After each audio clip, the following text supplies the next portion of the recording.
Rain fell in soft, insistent sheets on Asheville that afternoon, painting the narrow streets in shifting reflections of neon signs and faded brick walls. Ben Russell sat behind the wheel of his aging Ford sedan, the wipers pushing aside the steady drizzle in hypnotic sweeps. He exhaled against the cold window, leaving a foggy bloom that slowly disappeared. He reached for the soup container resting on the passenger seat, steam swirling from beneath the lid, scenting the car with slow-cooked chicken and thyme. He had made it himself that morning, simmering it while his daughter watched cartoons in the next room. It was meant as a thank you for June Edwards, the old woman who had watched his little girl for free when work ran late. This was his way of paying her back with warmth in a bowl. He looked at his phone, typed "Be home in 10" and pressed send. The streetlight above him glowed pale green in the gray, almost spectral rain. The car idled at the stop sign longer than anyone would expect, the engine muttering in the hush of the empty street. He left the heater on low fog, slowly reclaiming the windshield. Water beaded on the side mirrors. He watched droplets slide and merge, streaking like tears down cold glass. He drummed his fingers on the steering wheel, watching the neighbor's house paint peeling at the eaves windows like dark eyes. He felt that small ache in his chest, not the dangerous kind, just the ordinary press of worry, the sense that errands stacked into obligations, obligations into burdens. But this felt light. It was supposed to be a good deed, the kind of small grace that makes a hard month feel worthwhile. He checked the rearview mirror. Only gray street behind him. Ben took the soup container carefully in one hand, trying not to scald himself. Steam rose in gentle ribbons, fogging his glasses for a moment before he wiped them with the back of his wrist.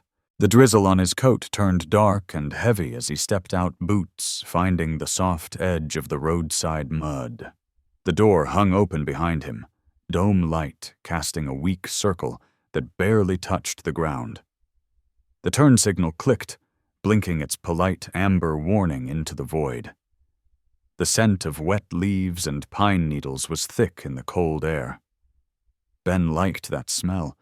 It was North Carolina in November. He exhaled visible breath, mingling with the rising steam of the soup, watching it drift like something half alive. He approached June Edwards' house, slowly trying not to slip on the slick concrete path. The neighborhood was quiet, soundless, but for the rain and the distant rumble of a truck engine laboring up the hill. The house itself slumped tiredly, a relic of another era, with paint weathered to the bare bones, a porch sagging at the corners.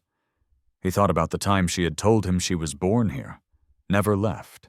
He thought about how she must have sat in that front room alone TV, murmuring to an empty chair. The thought pressed on him, gentle but heavy. He tightened his grip on the soup container, shifting it to his other hand as he reached the steps. The rain sluiced from the eaves in narrow waterfalls, soaking the back of his collar. He knocked once, a firm rap that felt respectful. He waited, listening to the rain tap against the wooden siding, watching the rivulets racing each other down the window pane. He knocked again, louder this time, concern needling at the edge of his mind. He could see the flicker of movement inside curtains shifting. He leaned closer, careful not to drop the soup, trying to peer through the glare of streetlight on wet glass. His pulse ticked up, matching the tempo of the blinking turn signal left behind him. He wondered if she was okay, if she had fallen, if she even remembered he was coming. He took one step back, chewing his lip, shifting on his heels. The wind picked up, pushing rain sideways across his face, cold and sharp. The neighborhood itself seemed to close in around him, muffled by weather, the low clouds pressing like a lid on the world. Houses sat silent, watching. Every yard was a mirror of damp leaves and sleeping gardens, November's hush clinging to everything. He turned to glance at his car light, still glowing engine idling. The wipers shuddered back and forth, confused without him. The blinking turn signal gave the scene an unsteady heartbeat. He felt suddenly absurdly exposed, standing there, with his offering of soup like a supplicant in a chapel of gray skies. He turned back to the door. He cleared his throat. He adjusted the container in his grip, ready to try the handle to call out. But something rustled behind him, barely audible over the rain. He paused, head cocked. His eyes narrowed.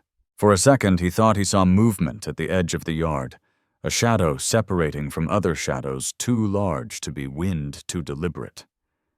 He felt the hair rise on the back of his neck, though he told himself it was silly. It was just Asheville on a rainy day. He took a breath, steadying himself, and turned back to the door. But his phone buzzed in his pocket, a sharp reminder. He set the soup carefully on the step and pulled it free. He tapped the screen to respond. He began to type with numb fingers, the rain making the screen slick and unpredictable. He wrote half a message, his thumbs stuttering on the letters. "Someone's here." Then he paused. The wind gusted, sending cold water down the back of his shirt, and he shivered. He turned his head slightly, listening hard, the sound of the rain now masking everything. He squinted at the trees lining the back of June's yard. Nothing moved, but the sense remained.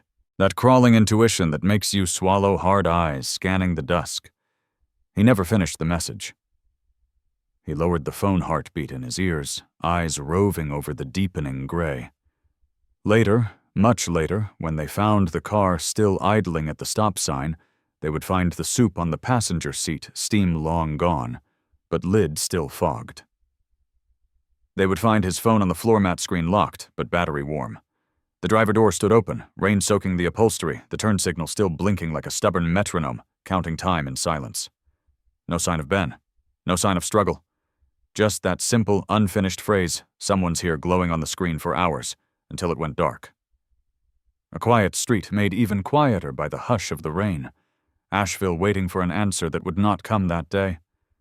And in that hush, the scent of thyme and chicken still hung in the car, mingling with wet wool stale coffee, the faint trace of motor oil. The seatbelt buckle swung slightly, tapping the doorframe in time with the clicking blinker. Outside, the rain carried on without caring. No neighbors claimed to have seen anything. No cameras covered that block. Just fog rolling in from the mountains, settling like a blanket over secrets waiting to be buried. This was the last errand Ben Russell would ever run. An act of small kindness lost to the dark, leaving only questions that would haunt a family for years. Lisa Russell woke the next morning to the rattle of rain against the bedroom window, a sound that seemed unending, as if the world had settled into gray permanence. She pushed herself out of bed slowly, her feet pressing into the cold floorboards, while her mind buzzed with fragments of memory. Ben had said he would be home in 10. That message had not sounded worried or evasive. It had been an everyday promise, the kind of line that built the mortar of their routine life. She walked down the hall to the living room and glanced at the empty coat hook by the door where Ben's jacket should have hung. The silence pressed on her chest, an ache she could neither name nor dismiss. She moved with mechanical deliberation, making coffee she barely touched, the smell bitter and sharp in the stillness. She stood in the doorway with her cup cooling in her hands as a patrol car parked at the curb. The officer who stepped out looked impossibly young, rain flattening his hair to his scalp uniform dark with water. She watched him scan the street before walking up to her steps. When he spoke, she did not hear the words so much as feel them, a dull roar in her skull. Her legs lost their certainty. She set the cup down hard enough to crack it. She found herself stepping past the officer, pulling her coat tight, moving toward the car, idling in the intersection, where Ben's car sat door hanging open like a silent invitation. She felt her throat tighten to the point of choking as she approached the scene. Rain sheeted off the roof of the car and splashed onto the interior, soaking the seat and the floor mat. Lisa pressed a hand to the cold metal door breath, fogging the wet glass as she leaned in. She found his phone on the passenger floor screen dark, but not dead, its smooth face reflecting her wide eyes. She picked it up with shaking fingers, feeling her pulse hammer in her ears. The screen lit under her touch, revealing the half-typed message that sat there like an accusation. "Someone's here."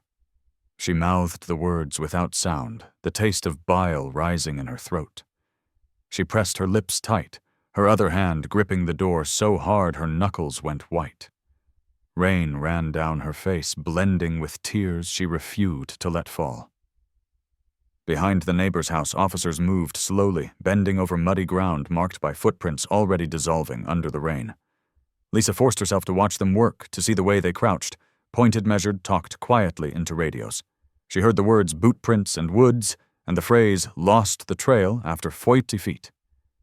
It was spoken with the grim resignation of someone who had done this before. Someone who knew that ground like this swallowed secrets. She watched the trees sway in the wind, their black limbs scraping the sky like fingers. She thought of Ben, standing there, soup in hand, glancing back at his car. She tried to imagine the moment that message stopped being typed. The neighbor June Edwards had been taken to the squad car already, her lined face blank with confusion hair sticking to her damp forehead. Lisa caught only fragments of her voice, strained and trailing off the words "I saw him," and with someone drifting like ghosts through the open door. Lisa pressed her eyes shut against the sound, but it found its way in anyway. Her fingers tightened on Ben's phone until the edges bit her palm. The rain kept falling. Officers snapped photographs, collected samples, spoke in clipped tones, but there was no urgency now, only the heavy certainty of absence. Lisa felt something crack inside her, a slow fissure that ran the length of her ribs. Lisa watched them close the car door, turn off the blinking signal, shut the engine that had idled all night in the rain. She thought of the heater on low, the windshield fogging and clearing the turn signal, offering its patient warning to no one. She turned away from it, pressing the phone to her chest, feeling the cold seeping through her coat. The air smelled of wet earth, rotting leaves, and exhaust. She felt the wind tug at her hair. She heard someone say the words, "No sign of a struggle." But she wanted to scream at them that everything about this was struggle, that every second she stood there was one long fight against sinking to her knees in the mud. She swallowed hard and forced her feet to move. They took her home with practiced sympathy, leaving her in a living room that felt too large and too silent. The clock ticked on the mantel, indifferent to the crisis. She sat on the couch, Ben's phone in her lap, thumb brushing over the screen like she could coax more words out of it, as if it might confess something it had hidden. She closed her eyes and remembered his voice in the kitchen the night before, joking that June would love the soup, promising he would be home before dinner. She pressed the heel of her hand to her forehead, trying to hold herself together as the weight of the emptiness pressed on her from all sides. The rain refused to let up, hammering the windows until they rattled in their frames. The television sat blank in the corner, reflecting her hollow face. She wanted to call someone but did not know what she would say. That her husband had walked into the rain and never come back. That she had his phone but not him. That the last thing he had typed was a warning she had no way to answer. She pressed her eyes shut and rocked slightly back and forth, the old instinct of calming a child she could not soothe now. She wished he would just walk in wet and apologetic, cursing the weather soup still warm in his hands. The following week blurred into a procession of uniformed men moving through Lisa's yard, mud caked on their boots, radios squawking quietly in the relentless drizzle. Police cars parked at odd angles along the street. Yellow tape flapped in the wind, the color too bright against the wet and muted world. Lisa stayed inside, mostly the curtains drawn, but never fully closed. She watched the search teams push into the woods behind June Edwards' house, saw them emerge hours later with nothing but sagging shoulders and tired faces. The air smelled of wet grass and exhaust fumes. Conversations with detectives fell into a numb repetition. She answered the same question so many times that the words lost meaning, growing thin as breath on glass. They asked about Ben's state of mind. Was he depressed? Did he have debts? Did they fight? Lisa felt her patience fray at those questions. She forced herself to answer carefully, aware of how anything she said might be taken down and filed away. She explained that he had been tired, yes, but no more than usual. He had worked late jobs to make ends meet, but had never threatened to leave. She told them about the soup pot on the stove that morning, the way he had smiled while chopping onions. She held back her anger as one detective nodded politely, but scribbled something in his notebook without meeting her eyes. She wanted to rip that notebook away and show him everything that was missing now. When they told her about the cash withdrawal, Lisa felt the floor shift under her feet. $200. She sat at the kitchen table while the detective explained it quietly, eyes fixed on his folded hands. She remembered the morning clearly. She remembered asking Ben if he wanted her to pick up groceries, and him saying he would get it later. The thought of him standing at an ATM that day made her stomach twist. She tried to imagine why he would need that money if he had intended to come straight home. The detective did not offer comfort, only facts and possibilities she did not want to hear. Her fingers dug into the edge of the table until they ached. Days later, they brought her a still image, blurry and smudged with digital noise. The surveillance footage from a gas station 15 miles away had caught a man who looked like Ben buying cigarettes. The brand was unfamiliar. Lisa stared at the printout, squinting against the terrible quality. The man's face was turned partly away, features smeared by the low resolution. She saw the slope of the shoulders, the haircut, something familiar about the posture, but she could not say it was Ben for sure. The detective watched her closely as she shook her head, throat tight. He told her that the cashier barely remembered the man, just that he had seemed quiet, and tired, paid cash left quickly. Lisa swallowed the rising nausea and pressed her palms against her knees. She took the printout home and left it on the coffee table for 2 days, unable to throw it away or put it somewhere out of sight. It felt wrong to discard it, even though it offered nothing helpful, nothing certain. At night, she sat in the living room with the lamp on low, listening to the wind batter the siding, the rain moving in waves against the window. She would pick up the photo, study it until her eyes burned, then set it back down again. She kept hoping the image would change under her gaze, that it would sharpen, offer a clue she had missed. She whispered his name, once voice cracking, as if calling him might drag him back into focus. Detectives began to visit less often, their questions more perfunctory, their sympathy more practiced. The search parties dwindled. Lisa watched them drive away without looking back. She called the station daily at first, then every other day. Each time she felt herself become smaller in their eyes, another file growing colder in a drawer somewhere. They spoke carefully to her, measured and polite, suggesting she consider the possibility that Ben had left by choice. She heard that phrase so often, it felt like a brand pressed into her skin.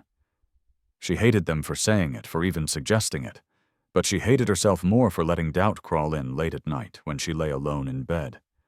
The neighborhood returned to its routine slowly, as if embarrassed by the disruption. People waved more cautiously, eyes slipping away quickly. A few dropped off casseroles that sat untouched in her refrigerator until she threw them away with shaking hands.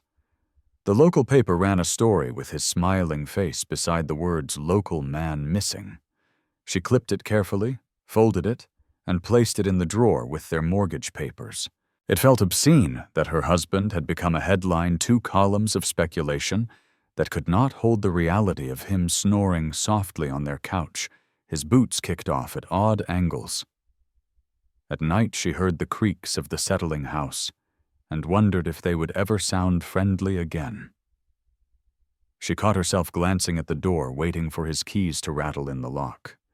She imagined his voice calling her name from the hallway, imagined scolding him for tracking mud onto the floor.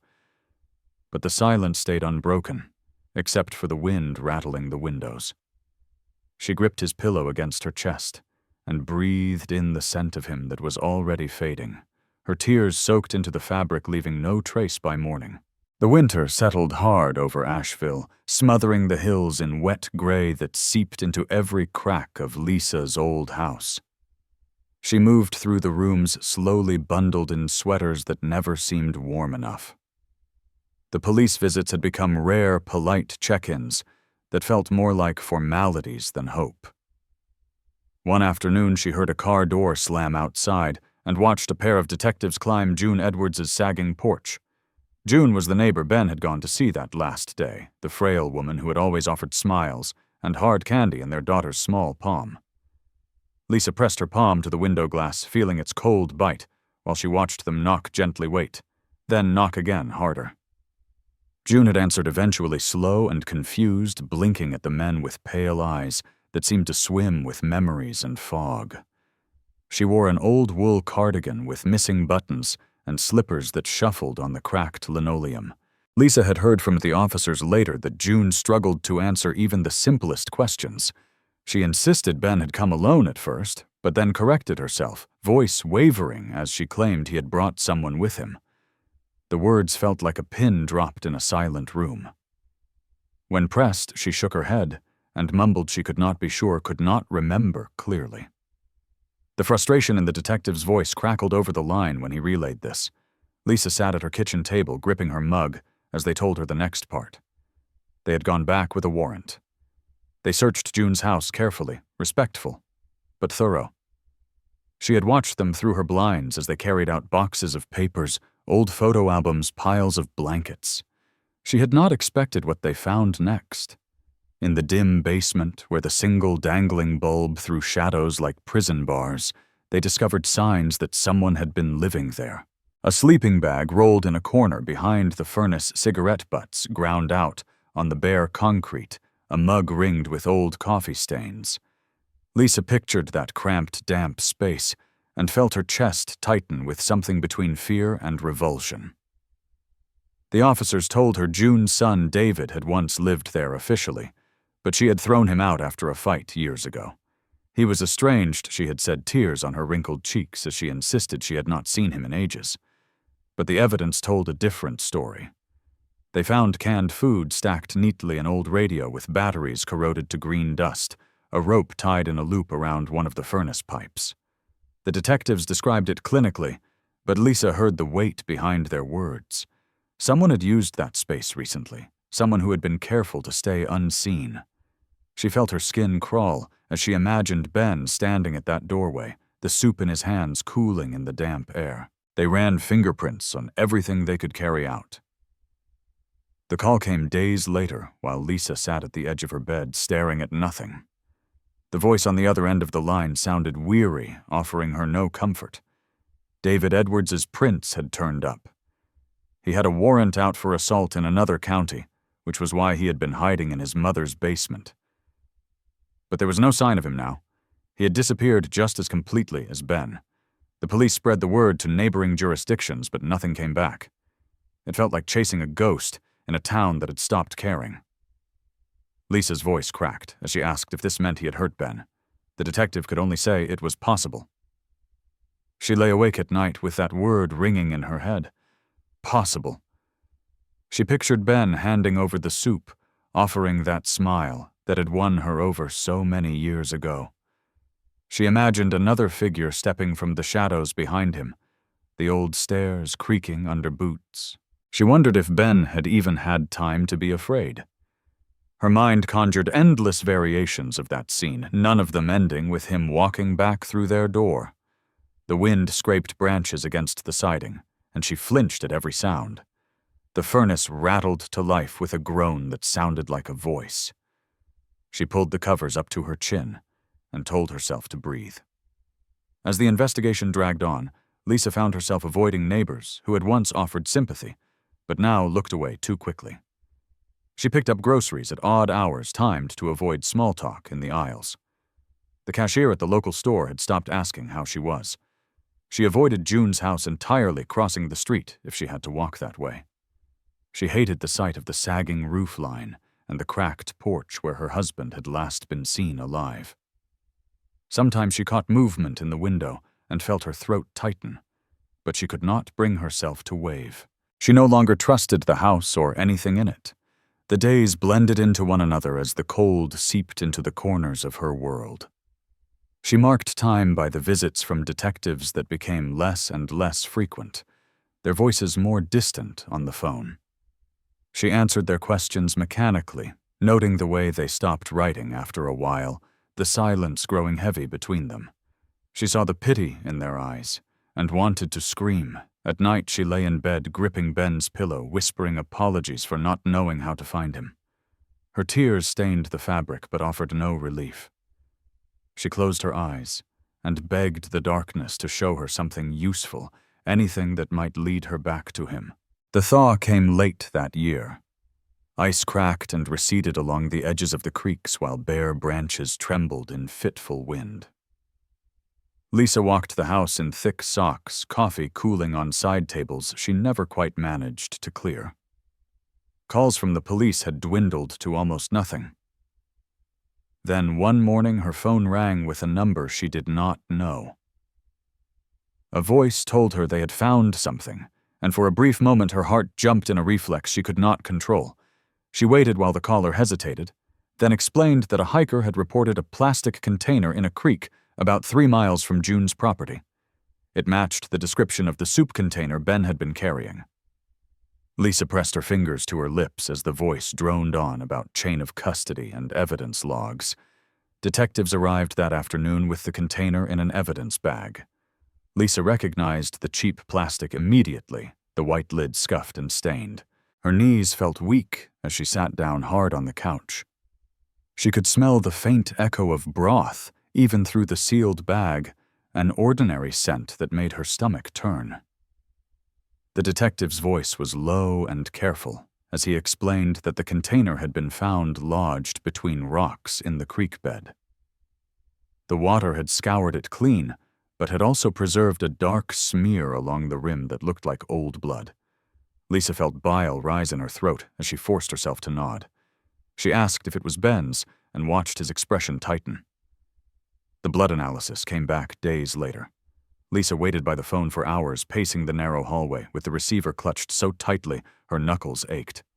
When the call finally came, she pressed it to her ear, breath held, until she felt dizzy.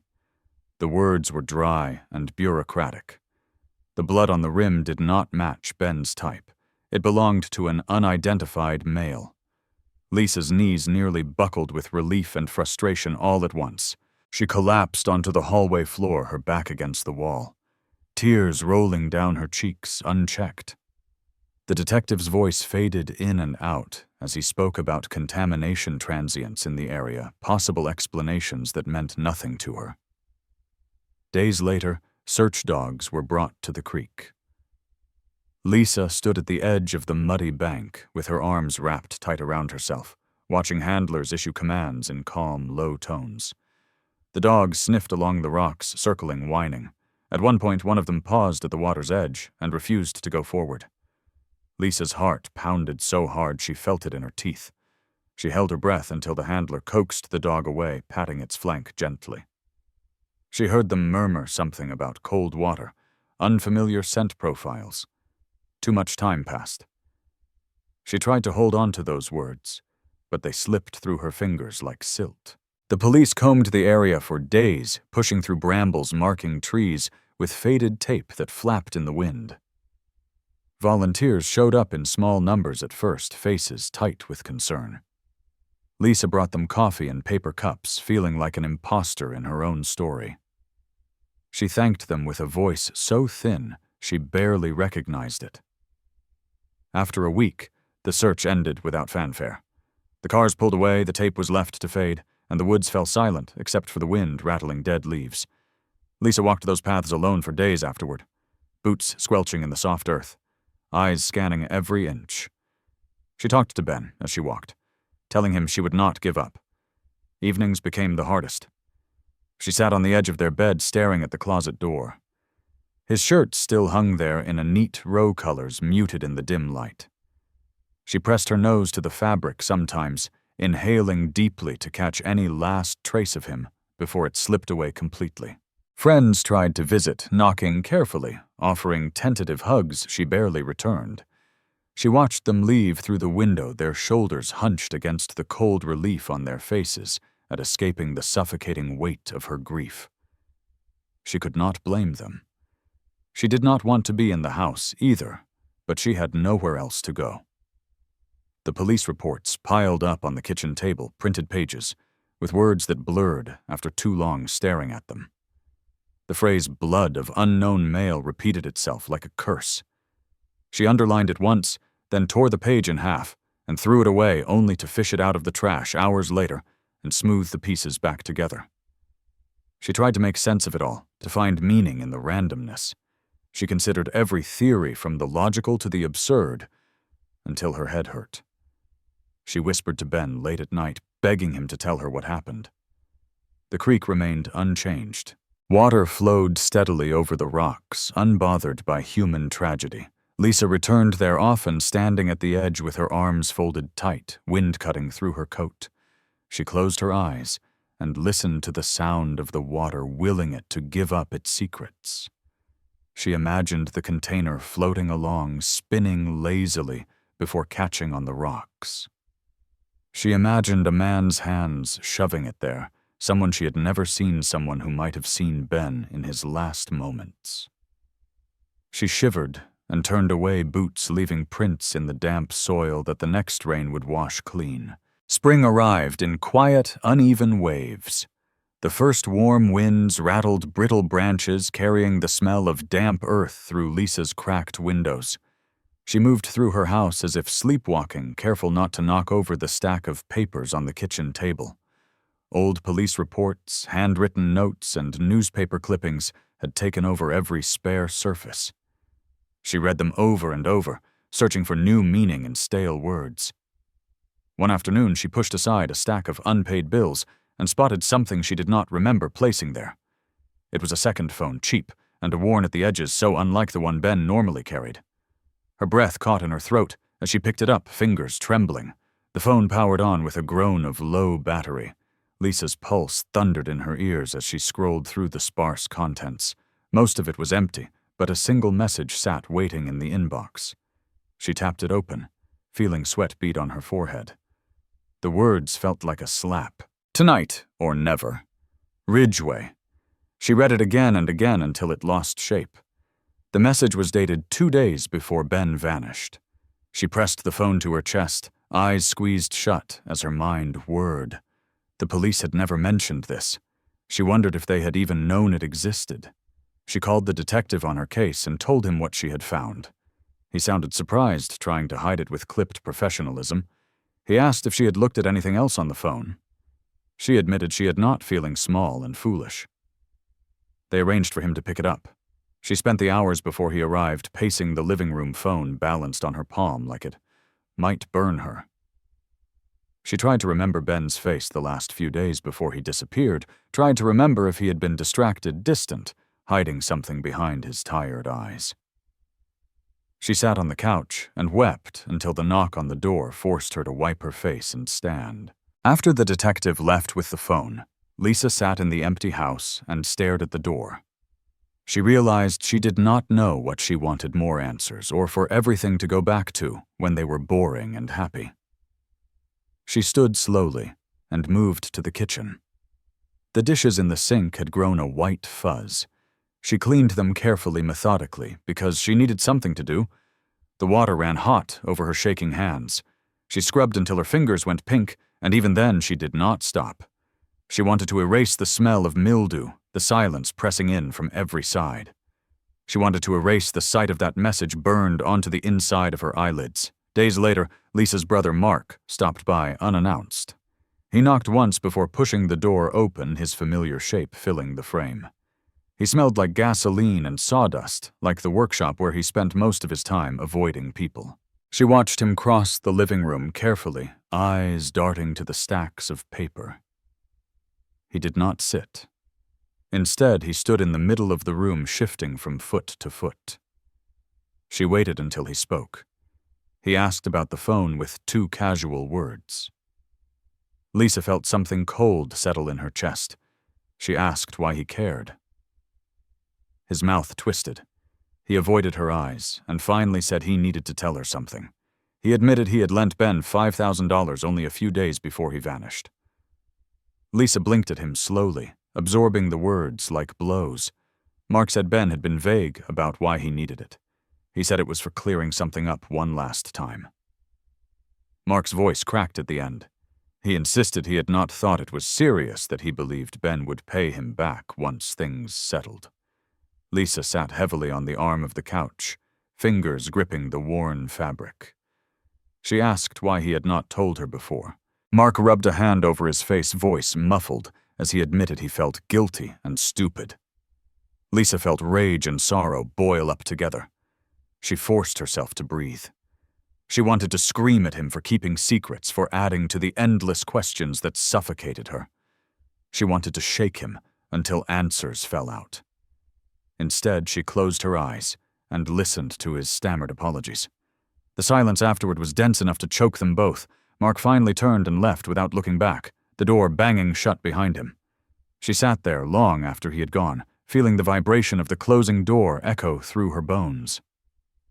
The house seemed to sigh around her, settling into the new silence. That night she lay in bed staring at the ceiling. She went over everything she knew, every scrap of evidence and memory. The second phone, the cryptic message, the hidden debt. It all tangled together into a knot she could not untie. She thought of Ben, lying next to her eyes, closed in sleep, unaware that these questions would someday consume her. She remembered his laugh in the early days of their marriage, the way it had made her believe everything would be okay. She covered her face with the pillow to muffle the sound of her own sobs, not wanting the empty house to hear her break. Summer arrived heavy and wet, pressing hot air through Lisa's thin curtains while cicadas screamed from the trees outside. She moved slower now, weighed down by the humidity and the constant ache of not knowing. She spent mornings hunched over her kitchen table phone beside her, waiting for calls she no longer expected. Then, one Wednesday afternoon, the ring startled her so badly she knocked over her coffee. The voice on the line belonged to a detective who had not called in months. He sounded cautious, careful with each word. A security guard in Atlanta had found a wallet in a bus terminal locker. It had Ben's ID inside. Lisa pressed her palm flat against the table to steady herself. They shipped the wallet overnight. She opened the evidence bag in her living room with trembling hands, police watching her carefully for a reaction. The worn leather was unmistakable. She ran her fingers over the soft creases, imagining Ben pulling it from his pocket to pay for groceries or coffee. The edges were frayed, familiar. She forced herself to open it, heart hammering in her throat. Inside, she found his driver's license cracked slightly, where he always tucked it behind old receipts. Family photos stared back at her with dull eyes, images of her and their daughter smiling under summer sun. She pressed her thumb over the frozen smiles, fighting tears that burned her eyelids. One of the officers cleared his throat and gestured to a small stack of receipts tucked behind the photos. Lisa handed them over with shaking fingers. He spread them carefully on the coffee table, the cheap ink blurred in places from water damage or time. Motel receipts from rural Tennessee. Gas stations scattered along lonely highways. Each bore a date, weeks, even months after Ben had vanished. Lisa felt the floor tilt under her feet. She sank into the couch cushions, cold despite the heat. The detective spoke softly, acknowledging the impossibility of certainty, but hinting that Ben might have been alive traveling. Lisa studied the receipts for hours after they left. The dates were like punches to the gut.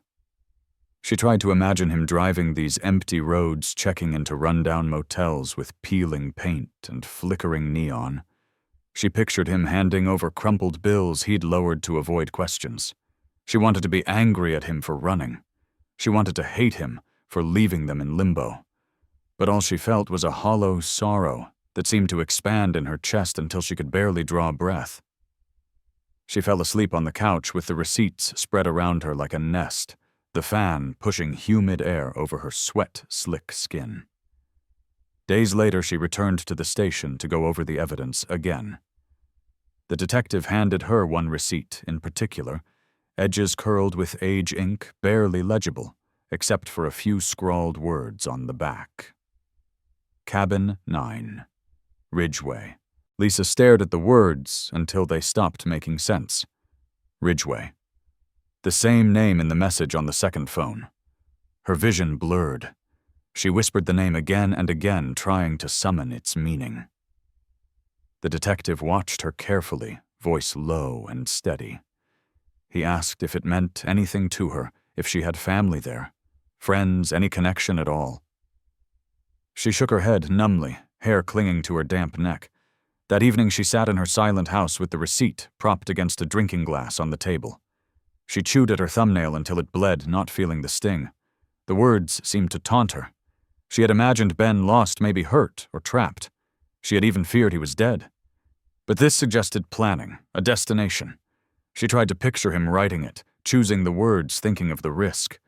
She felt sick with betrayal and heartbreak all over again. She pressed the receipt flat with shaking palms and promised herself she would not look away from the truth, no matter how ugly it was. She called the detective the next morning and asked what they planned to do about it. He sighed heavily into the line.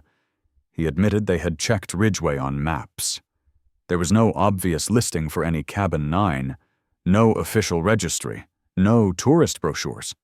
Lisa heard the unspoken words. Another dead end, another clue that led nowhere. She felt anger rise hot in her throat. She snapped at him, demanding they do more. He told her they would keep checking, but there were limits, resources, jurisdiction. She ended the call by slamming the phone down so hard the screen cracked. She sat there, shaking sweat soaking her shirt, feeling as powerless as she ever had. Later that night, Lisa gathered the receipts into a plastic envelope and set them beside the bed.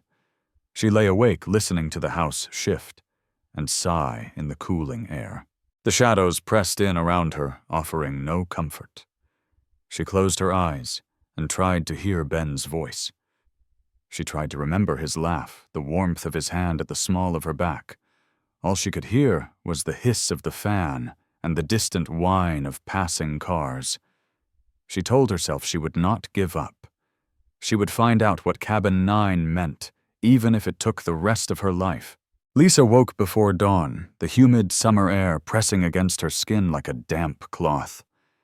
She lay still, listening to the whir of the old box fan in the corner. The words, Cabin 9. Ridgeway repeated in her head with dull insistence, refusing to let her rest.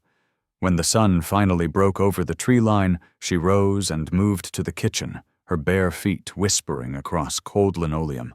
She poured stale coffee into a chipped mug, not bothering to heat it.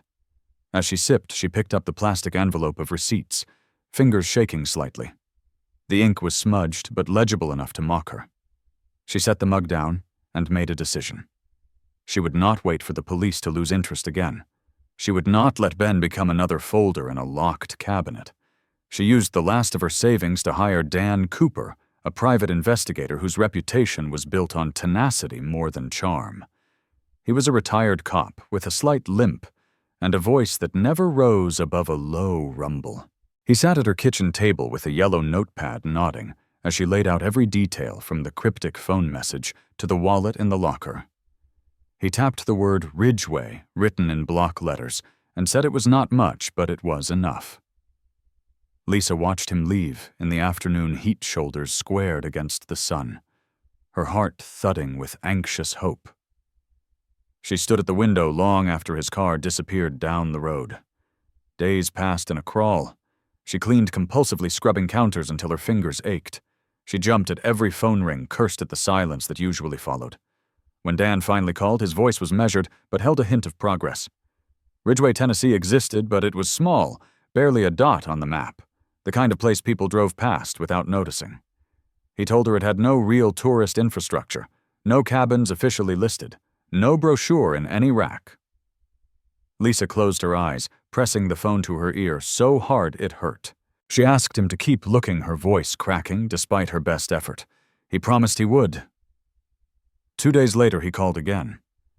This time his voice held something different, a weight that made her grip the edge of the counter until her knuckles whitened. He told her there was no Cabin 9 in any registry, but there were local rumors. An old man at a diner had remembered it. Cabin 9 had been a hunting shack in the hills north of Ridgeway. It had burned down years before, around 2013, the year after Ben disappeared. Lisa felt her knees weaken. She sank onto the floor, the phone cradled against her ear, while the room spun. Dan waited until she could speak again, then asked if she wanted to see it. She whispered yes. They drove out early the next morning, Dan at the wheel, while Lisa stared out the window at rolling green hills and the skeletons of barns long abandoned. The air smelled of cut grass and hot tar. Conversation was minimal. Lisa clutched the envelope of receipts in her lap like a lifeline. When they arrived in Ridgeway, it was little more than a cluster of buildings, a gas station with a single pump, a diner with chipped paint, and a general store with a porch sagging under the weight of memory. Dan stopped to ask directions. and Lisa watched locals squint at him, faces lined with sun and suspicion. Finally, an old man with a mouthful of chewing tobacco pointed up a dirt road. The drive to the old cabin site was rough, the car rattling over potholes and loose gravel. Weeds choked the edges of the path, brushing the doors with a dry hiss. When they stopped, Lisa climbed out and felt the oppressive heat wrap around her like a blanket. The site was a ruin. The structure had collapsed inward, leaving a heap of charred beams and rusted nails. Ash clung to the soil despite years of rain. Wild vines had begun to claim it, green tendrils twisting through blackened wood. Lisa stood at the edge, arms wrapped around her chest. She could not breathe for a moment. She felt Ben in that ruin, felt the shadow of his presence in the burned-out silence. Dan moved carefully among the debris boots crunching on brittle wood. He pointed out the hearth half-collapsed but recognizable blackened stones bearing the memory of fire. Lisa followed him with hesitant steps. She tried not to think of what might have happened here, but images forced their way in anyway. Ben standing in the doorway, exhausted and desperate. Someone waiting inside. Flames consuming everything. She swallowed hard bile, burning the back of her throat. She picked up a fragment of charred timber and let it drop from numb fingers. The sound was lost in the wind. They searched for hours. Dan sifted carefully through the rubble while Lisa stood back, arms trembling. He found little that was intact, only rusted hinges, a cracked bottle, a melted fork. No sign of Ben, no clear answers, but the cabin was real. The receipt had not lied. She felt relief and despair twist together in her stomach. It was proof he had been here. Proof he had not just walked away from them for no reason. But it was also a place of endings, a dead end, on a map that offered no comfort. When they finally left, Lisa turned in the passenger seat to watch the ruin recede behind them, framed by trees that whispered in the wind. Lisa did not sleep for 2 nights after returning from Ridgeway. She lay on her back with the fan turning above her, pushing warm air around in futile circles. Every time she closed her eyes, she saw the cabin ruins, felt the brittle ash crack under her shoes. She heard the whisper of wind through the burned beams that seemed to say he was here. On the 3rd morning, she got up while the sky was still purple and sat at the kitchen table with her head in her hands. The receipts and police reports lay spread before her like a tarot reading gone wrong. She pressed her fingers into her temples until it hurt, willing the jumble of words and dates to arrange themselves into sense. When Dan called, his voice was low and heavy. He asked if she could meet him at her house. She heard enough in his tone to know something had changed. She cleared a space on the table by sweeping everything onto the floor and waited for him, twisting her hands until the skin turned raw. When he knocked, she opened the door so fast it rattled on its hinges. Dan walked in carefully, avoiding the piles of paper. He carried something small and metallic in a plastic evidence bag. He set it on the table between them without speaking. Lisa stared at it, breathing fast and shallow. The lockbox was scorched and rusted, the metal warped by intense heat. Dan told her he had gone back to the cabin ruins one last time, unable to let it go. He had found it buried in the hearth beneath a slab of fallen stone, sealed but battered. She reached for it, slowly, fingers hovering just above the plastic. She did not want to touch it. She could already feel the cold of the metal, the memory of flames that had licked its sides. She asked in a cracked voice if it had been opened. Dan nodded once. He lifted the bag slightly so she could see inside. Through the cloudy plastic, she saw a ring, simple and familiar. Ben's wedding band sat nestled in the bottom of the lockbox. She recognized the tiny nick on its edge where he had once caught it on a nail. She felt her vision go black around the edges. She pulled air into her lungs with a ragged sound that was almost a sob. Beside the ring was a folded scrap of paper, browned with age and scorched along one side. Dan said he had opened it carefully. He did not read the words aloud again, but handed her a photo he had taken of it. The writing was Ben's, unmistakable, even though the letters were shaky. "I'm sorry. Watch for Mark." Lisa pressed the photo to her chest and doubled over, rocking in place, her mind filled with noise, a rushing sound like wind in the trees. Dan sat in silence across from her, hands folded, watching her fall apart without saying anything. She felt the words burn into her memory, repeating over and over in Ben's voice. "I'm sorry. Watch for Mark." She struggled to make sense of it, pushing back every possibility that hurt too much. The table trembled, and she gripped its edge to steady herself. She wanted to ask Dan what he thought it meant, but her mouth would not form the words. When she could finally speak, she asked him in a whisper to tell her everything about how he found it. He described the way the hearth had partially collapsed, how the ash had been surprisingly dry beneath the slab of stone. He told her he almost missed the box entirely, just a corner of scorched metal visible in the soot. Lisa imagined Ben kneeling in that dark ruin, hiding the box in the hearth, fingers black with ash, heart pounding with fear or guilt or something worse. She could see him folding the paper, pressing the ring inside, as if offering her the last piece of himself he could spare. The rest of the day passed in a blur. Lisa barely noticed Dan leaving. She sat alone in the kitchen with the evidence bag in front of her, lit by the slanting afternoon sun that turned the dust in the air to gold. She traced the outline of the ring with one shaking finger pressed to the plastic. She tried to hear Ben's voice explaining what it meant, telling her why he had written her brother's name. Her mind conjured 100 possible stories, each worse than the last. She pressed her forehead to the table and closed her eyes. Her tears pooled on the worn wood and soaked into its cracks. That night she lay awake with the evidence bag beside her on the pillow. She turned on her side to face it, fingers brushing its crinkled surface. She whispered apologies she knew would never reach him. She tried to imagine the moment he wrote those words, what fear or regret pushed the pen across that scrap of paper. She felt the shape of his absence in the dark, vast and unyielding. She did not know if the message was a confession or a warning, or simply the last words of a man who knew he was out of time. She held the bag tighter and closed her eyes against the tears she could no longer stop. Lisa spent days turning the words over in her mind, while the summer waned into brittle early fall. The message was burned into her vision every time she blinked. She found herself saying it aloud in the empty house where her voice sounded strange and cracked. "I'm sorry. Watch for Mark." She thought about every moment she had ever shared with her brother, every time they had sat side by side at family dinners, every quiet, shared glance at funerals or holidays, every time he had wrapped an arm around her shoulders after Ben vanished and promised he would help her find him. The memories twisted in her stomach until she felt sick. She could not shake the feeling that the words in the note were not random or meaningless. She tried to imagine Ben's hand shaking as he wrote it, the edge of the paper catching fire and curling in his grip. She called Mark 3 times before he picked up. When he finally answered, she heard the tension in his breath before he even spoke. She asked him to come over. Her voice was flat and low, exhausted from weeks of grief that had aged her beyond recognition. He arrived that afternoon, work boots knocking mud against the step. He paused on the porch before opening the door, as if he could sense the weight waiting inside.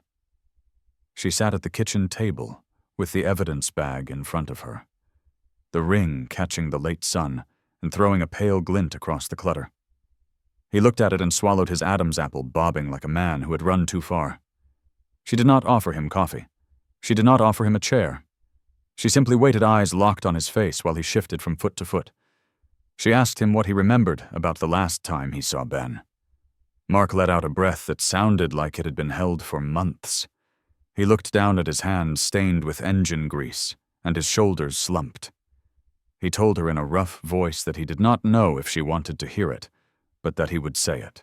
He told her about the night Ben had shown up at his shop after closing, looking wrecked eyes, bloodshot skin drawn tight over his cheekbones. He said Ben had paced back and forth in the concrete bay while Mark smoked and listened. Ben had said he needed money to make something go away, that it was his last chance. Mark had asked if it was gambling, if it was drugs, if it was anything that could be solved by someone else. Ben had refused to answer, just kept saying he could not drag Lisa and their daughter into it. Mark's voice cracked when he described handing over the $5,000. He told Lisa that he had not even asked for details because he thought he was helping. He said Ben had left with a promise to fix it, to come back clean. Lisa felt the words slice into her, each one heavy with regret. She asked him why Ben would write his name on that note. Mark wiped at his eyes roughly and admitted the rest with a shaking voice. He told her that 2 days after he gave Ben the money, he had gotten a call late at night. Ben had been crying, saying he could not go through with it, that he was scared, that he needed help. Mark had told him to calm down, to meet him at June's property, where no one would see them talk. Lisa's breath hitched as she listened. She pressed a hand over her mouth to stop the sound. Mark's eyes filled with tears that he did not bother to wipe. He told her that when he got there, Ben had been frantic, pacing in the mud, repeating that someone was watching them. They had argued, Mark yelling that Ben was paranoid and needed to get a grip. Ben had shouted back that Mark did not understand, that he had gone too far. Mark clenched his fists and admitted he had pushed him. He had meant to make him stop yelling. He described the way Ben's feet had slipped in the wet grass, how his head cracked against a stone at the edge of the yard. Lisa could not breathe. She felt the room tilt and shudder, the edges going fuzzy. She heard her own pulse roaring in her ears. Mark kept talking in that dead, distant voice, telling her how he had tried to wake Ben, shaking him hard, begging him to open his eyes. He said there had been blood soaking into the mud, the rain falling harder until it washed away everything but the sickening realization that Ben was gone. He said he had panicked, truly panicked, and dragged the body toward the river, telling himself he would go back, that he would make it right, that he just needed time to think. He said he had watched the water take Ben and had run back to his truck in the dark. Lisa sat frozen as the words washed over her hands, limp in her lap. She did not cry. She felt emptied out, scraped raw, as if the confession had scoured her clean of anything but pain. Mark fell silent. The only sound in the room was the tick of the old wall clock, patient and unfeeling. She asked him what he had planned to do after that, if he ever intended to tell her. Mark choked on the answer, saying he had tried to convince himself it was not his fault, that he was protecting her from the worst truth, that he thought, if they did not find a body, she could keep believing Ben had run away. He sounded broken. Lisa rose slowly, joints cracking with effort. She picked up the evidence bag and held it to her chest. She told him in a flat voice to leave. Mark did not argue. He turned and walked out, boots thudding against the old floor. She listened to the door close behind him and felt something inside her uncoil, ugly and cold. She sank back into the chair and pressed the plastic to her chest until it crinkled and bent. She stayed there for hours, unmoving, except for the steady shudder of her breath. When the sky outside faded to a dusky gray, she finally rose and went to the bedroom. She laid the evidence bag on Ben's pillow and lay down beside it, curling her body around the last pieces of him she had. Weeks later, they recovered his remains downstream, where Mark had said. Dental records confirmed it. The funeral was small family only. Lisa placed his ring on the headstone herself, fingers shaking as she let it go. She did not speak when the pastor asked if anyone had words to share. She could not find them. Later, she sat on the grass, pressing her palm to the cool stone, and whispered the words she had held back for so long. She told him she was sorry. She told him she wished she could have saved him. She told him he could rest now. If you found this story compelling, please take a moment to like and subscribe to the channel. We would love to hear what you think about the plot in the comments. Let us know where you are watching from and share your thoughts on how the story unfolded. Your feedback helps us create more content you will enjoy.